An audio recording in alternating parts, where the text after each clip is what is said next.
ఇప్పుడు ఎవరైనా తినేది అదే అన్నం.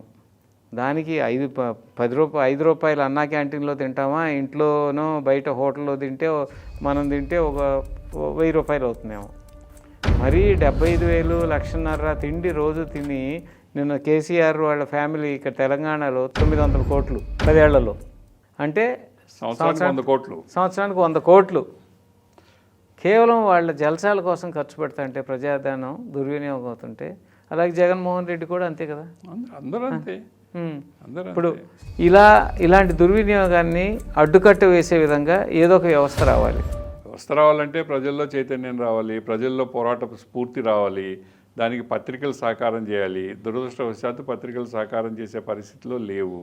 ఏమంటే ప్రతి పత్రిక ఏదో ఒక రాజకీయ పార్టీకి అలైన్ అయిపోయి ఉన్నారు. ఓన్లీ సామాజిక మాధ్యమాల్లోనే ఇది జరగాలి. సామాజిక మాధ్యమాలని ప్రభుత్వాలు అణిచేస్తున్నాయి. ఎవరన్నా క్వశ్చన్ చేస్తే కేసు పెడుతున్నారు, జైల్లో పెడుతున్నారు, బెదిరిస్తున్నారు. పోలీస్ ఆఫీసర్స్ ఫోన్ చేసి నువ్వెవడు ప్రభుత్వాన్ని అడగడానికి అంటున్నాడు.